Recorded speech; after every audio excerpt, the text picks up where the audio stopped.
kelihatannya mengapa isu wakil presiden itu muncul, gitu ya, bahwa seorang presiden 2 periode itu tidak ada larangan untuk menjadi wakil presiden. Ini saya kira kita bisa menyimpulkan operasi untuk 3 periode itu sudah tertutup gitu ya, Bung Rocky ya, kesimpulannya ya. Karena itulah kemudian muncul opsi wakil presiden kan gitu. Itu kalau pepatah bilang tiada akar rotan pun berguna. Oh gitu, tiada akar rotan berguna ya, bukan kebalik ya? Iya, gitu kira-kira tuh. Tiada bakmi bihun pun berguna gitu, atau dibalik tiada bihun. Jadi sebetulnya tadi kita mulai dengan apa sebetulnya yang kita bisa contoh dari situ selain arogansi, selain ketamakan kekuasaan. Itu artinya udah dapat piring terakhir udah. Jadi Pak Jokowi itu apa namanya nih, piring terakhirnya udah selesai, mesti udah makan makanan pencuci mulut, dia mau makan dari awal lagi kan. itu namanya rakus itu, dan kerakusan itu bukan watak dari demokrasi, bahkan bukan watak dari bangsa Indonesia. Berbagilah aja Pak Jokowi, ngapain mesti ambil jatah yang bahkan wakil presiden, itu hal yang remeh-temeh sebetulnya. Itu kan Pak SBY dulu nggak peduli dengan wakil presiden karena dia menganggap bahwa elektabilitasnya tinggi, sehingga waktu dimajukan nama Pak Budiono dulu semua orang kaget. Padahal Pak Budiono orang yang betul-betul sederhana, bermutu, dan secara teknokrat bisa membantu Pak SBY itu. Jadi bayangkan misalnya kalau Pak SBY bilang oke, saya mau 3 periode karena itu saya mau jadi wakil presiden tuh kan, hancurlah kemegahan atau kemuliaan kekuasaan itu kan. Jadi noblesse oblige itu, nobility itu hilang. Kan di situ justru orang ukur loh, Pak Jokowi itu dari petugas partai jadi wakil petugas partai kalau begitu kan. Jadi semua hal yang menyangkut keindahan berpolitik diberantakan oleh Pak Jokowi itu, dan timnya itu yang dorong-dorong Jokowi. So, udah kalau nggak bisa jadi presiden lagi, udah wakil presiden aja. Dari segi itu saya pro Ibu Mega, PDIP yang nggak lurus dengan konstitusi. Cuma nggak bisa, udah 2 kali udah cukup lah. Wah, PDIP sendiri kekurangan kader, itu soal internal dia. Tapi Ibu Mega bertahan pada prinsip konstitusi itu. Dan itu yang mungkin menyebabkan Pak Jokowi akhirnya cari cara untuk ngeles-ngeles kecil gitu. Tapi sekali dijab sama Ibu Mega, nanti selesai semua masalah ini. Gitu.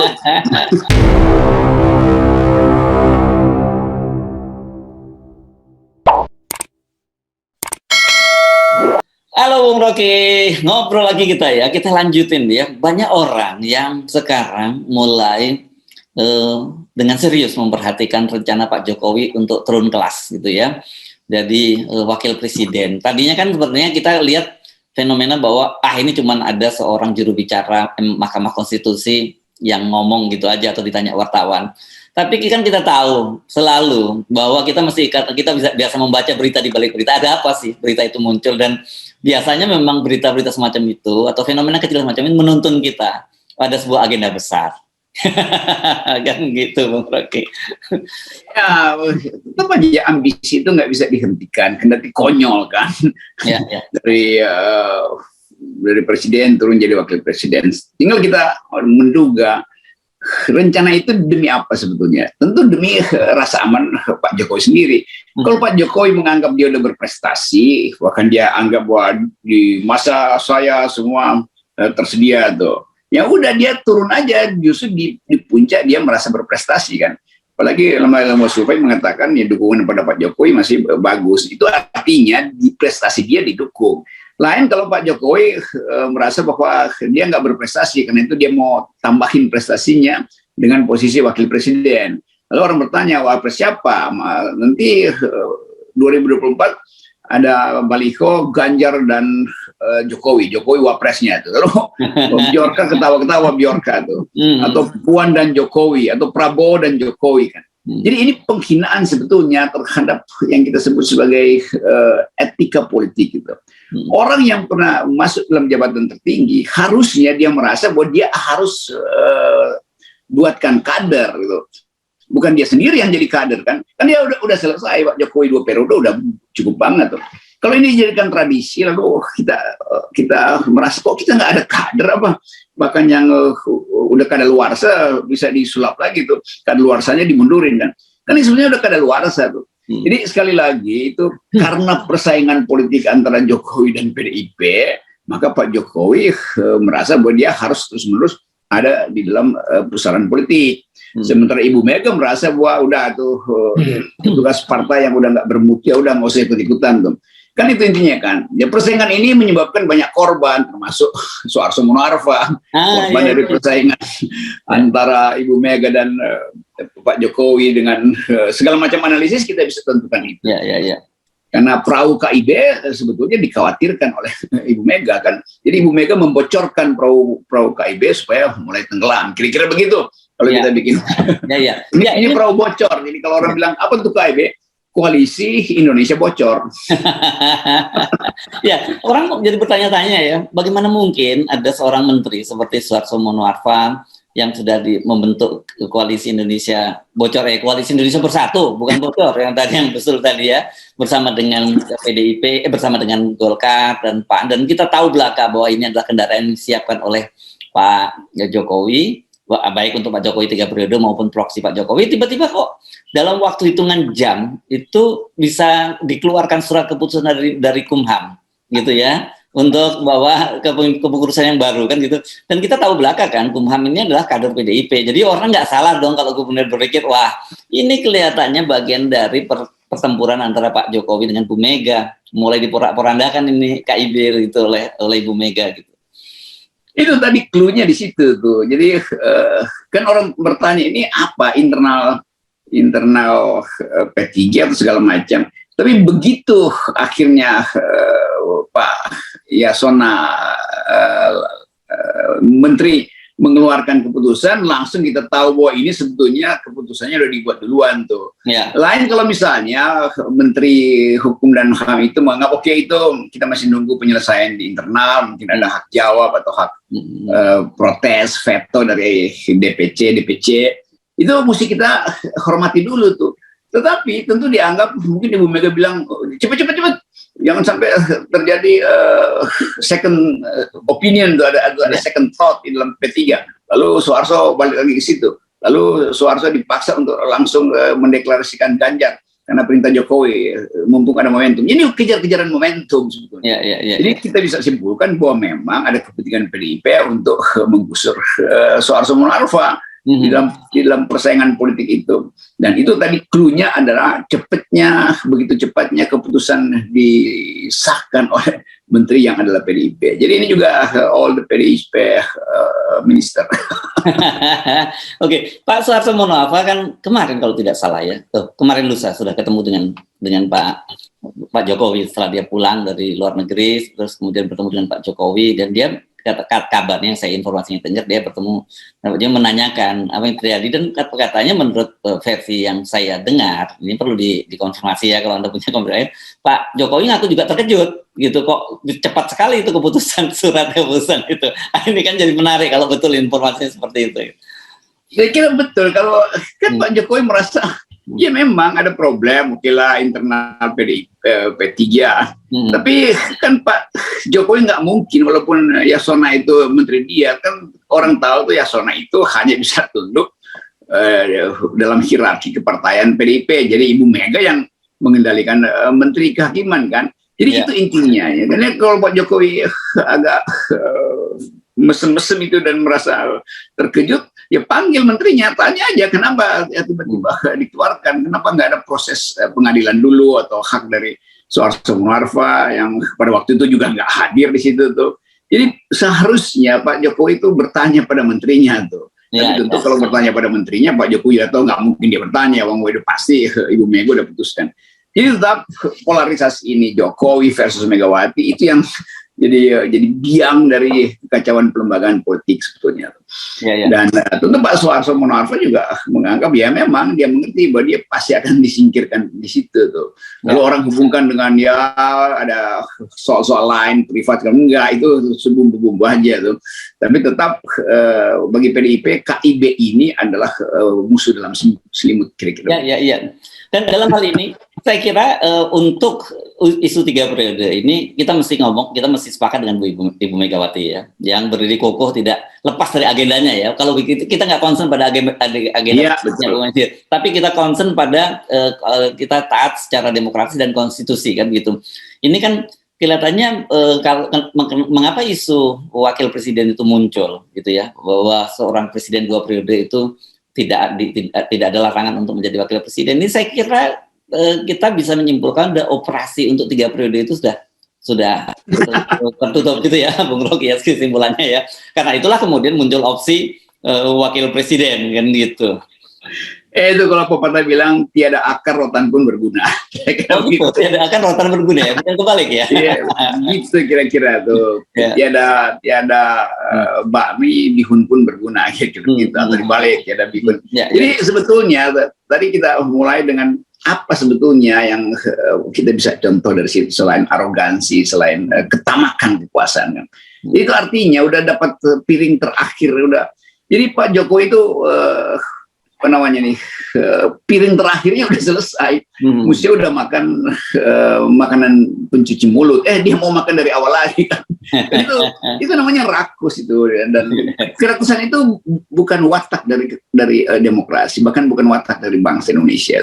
Berbagilah aja Pak Jokowi, ngapain mesti ambil jatah yang bahkan wakil presiden itu hal yang remeh-temeh sebetulnya. Itu kan Pak SBY dulu nggak peduli dengan wakil presiden karena dia menganggap bahwa elektabilitasnya tinggi, sehingga waktu dimajukan nama Pak Budiono dulu semua orang kaget. Padahal Pak Budiono orang yang betul-betul sederhana, bermutu, dan secara teknokrat bisa membantu Pak SBY itu.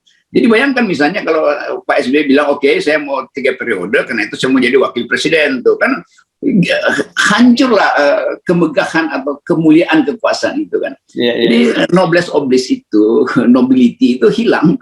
Kan di situ justru orang ukur loh, Pak Jokowi itu dari petugas partai jadi wakil petugas partai kalau begitu kan. Jadi semua hal yang menyangkut keindahan berpolitik diberantakan oleh Pak Jokowi itu dan timnya itu yang dorong-dorong Jokowi. So, udah kalau nggak bisa jadi presiden lagi, udah wakil presiden aja. Dari segi itu saya pro Ibu Mega PDIP yang nggak lurus dengan konstitusi. Cuma nggak bisa, udah 2 kali udah cukup lah.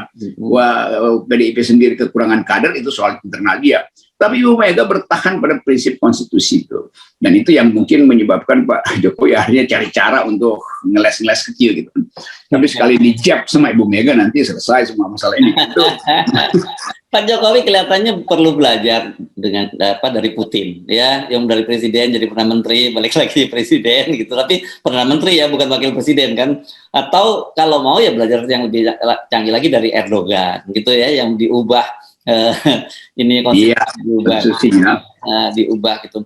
Dan sebenarnya di Asia pernah terjadi kemarin ketika Presiden Duterte akan mengakhiri masa jabatan di Filipina kan juga ada wacana seperti itu, dia dijadikan wakil presiden. Tapi ternyata dia juga masih punya pride, punya harga diri, dan kemudian disorong adalah putrinya, dan itu jadi juga gitu loh Pak. Ya saya kira mungkin kalau mau wapres ya Pak Jokowi, jangan Pak Jokowi yang jadi wapres, Gibran lah didorong atau siapa gitu ya, Bung Rocky. Ya itu lebih masuk akal tuh, Gibran.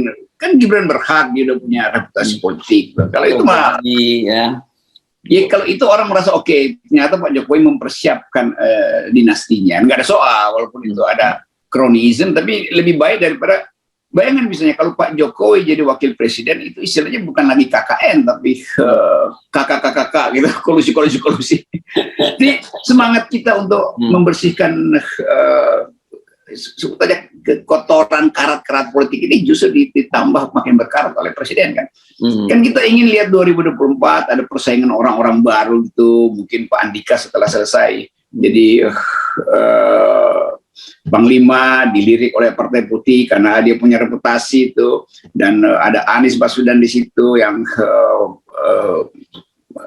berhasil untuk memperlihatkan prestasi di DKI itu, yang muda-muda tuh AHY muncul, siapa lagi tuh yang ada di luar. Jadi saya membayangkan yang ada di luar kekuasaan tuh, ya kalau Caimin pasti ada di dalam kekuasaan dengan sendirinya. Caimin merasa berhak gitu kan. Tapi kita mau Presiden Jokowi kasih pidato, saya cukup 2 periode, maka saya ingin generasi ke depan itu memimpin Indonesia tuh. Dan saya akan merasa bangga kalau IKN mudah-mudahan diteruskan oleh pemimpin itu. Mudah-mudahan, jangan dipaksakan. Ini kan hanya presiden ingin tetap berkantor di ibu kota baru tuh, walaupun sebagai wakil presiden dia berkantor di situ, hanya untuk mencicipi suasana baru kira-kira. ngapain kan? Dan itu juga kita bisa proyeksi kan itu istana yang bakal berantakan. Jadi sekali lagi kultur politik kita membusuk dan memburuk justru karena persaingan yang nggak masuk akal ini antara kubu Ibu Mega dan kubu Presiden Jokowi sebagai sesama tokoh politik ya, bukan sebagai negarawan. Kalau soal negarawan, Ibu Mega lebih negarawan karena dia taat pada konstitusi. Kalau Jokowi sekarang jadi oportunis saja kan. Ya. Tapi tadi saya sudah saya membayangkan jawaban Pak Jokowi kalau mendengar pernyataan Anda itu. Ya, saya tunduk pada konstitusi, tapi saya juga mendengar suara rakyat gitu.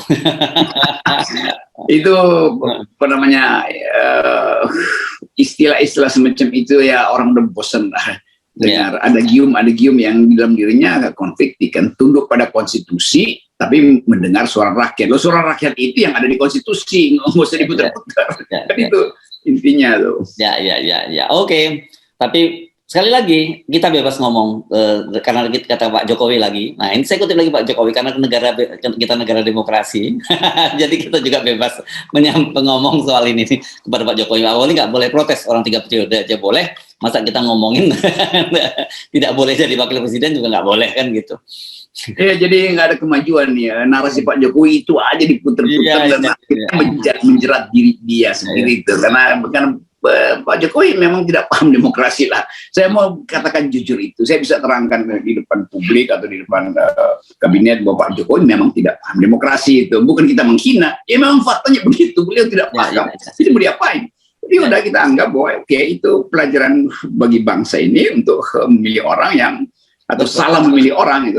Dan nggak ada soal kan nggak semua orang harus dipilih dengan benar tuh. Saya kira juga separuh kabinet merasa Jokowi nggak paham demokrasi, tapi ya udah karena udah terjadi udah. Jadi kita terima kepemimpinan Pak Jokowi udah selesai itu. Walaupun nanti sejarawan akan bikin disertasi atau orang akan kasih poin Jokowi paham demokrasi apa enggak, Jokowi paham politik apa? Jokowi pasti sangat paham politik dalam bentuk politiking itu yang kasak kusuk. Tapi demokrasi, democratic ideas, apalagi demokratik imperatif, Pak Jokowi nggak paham. Ya. Saya membayangkan ini kalau kita menggunakan charts gitu ya di meja Pak Jokowi atau di war roomnya Pak Jokowi. Kalau dulu kan 3 periode itu KIB, kan itu turunannya apa? Sekarang turun jadi wakil presiden. Siapa yang mulai dibayangkan? Kira-kira udah berubah gitu visualnya sekarang. Iya, jadi kalau kita bilang Jokowi nggak paham demokrasi, itu betul-betul deskripsi akademis saya, analisis saya. Nanti Basar marah lagi itu. Kira nggak menghina presiden, bukan. Kita mesti beritahu. Sama seperti kita beritahu, Pak Harto dulu memang tidak memilih demokrasi. Dia memilih politik yang terkendali, stabilitas tuh, karena ada pertumbuhan ekonomi. Jadi kita deskripsi aja bahwa Presiden Soeharto memilih untuk tidak demokratik itu, tapi dengan akibat ada pertumbuhan ekonomi itu. SBY, Habibie memilih demokrasi dengan akibat Timur lepas, tapi dia konsisten, dia memilih demokrasi itu konsekuensinya. SBY memilih demokrasi itu karena dia tahu bahwa dia mesti pamerkan pada publik internasional Indonesia itu demokratik, sehingga SBY dianggap sebagai bapak demokrasi juga setelah Habibie. Di semua pertemuan internasional ada nama SBY, kalau ada Democratic Komite apa SBY pasti ada nama di situ. Sekarang kita mau lihat Pak Jokowi akan ditaruh di mana di dalam spektrum demokrasi tadi, pasti nggak ada. Kan nggak mungkin Pak Jokowi diminta untuk menerangkan demokrasi di dalam politik global, atau nggak mungkin itu. Jadi itu yang saya sebut tadi, saya mendeskripsikan aja bahwa memang Pak Jokowi tidak paham. Sama seperti kalau saya bilang Pak Jokowi paham tentang politik, lalu orang menganggap oke, itu bagus dong. Ya, tapi yang saya maksud politiking.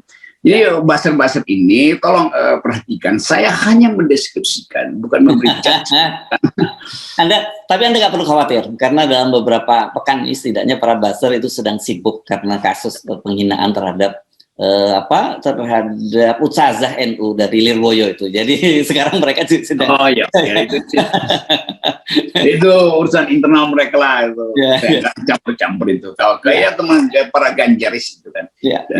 Itu juga buruk buat Ganjar. Ganjar salah memilih orang itu kan.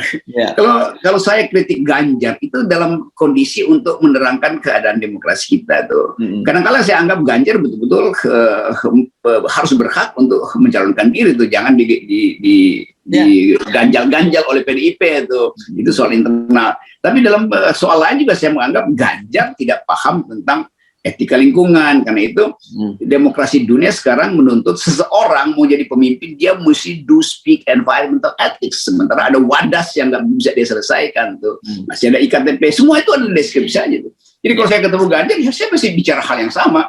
Dalam situasi persahabatan, nggak ada intrik di situ. Oke, baik. Terima kasih, Bung Rocky. 0%. 0% yang paling benar tuh. Yes, thank you. Oke.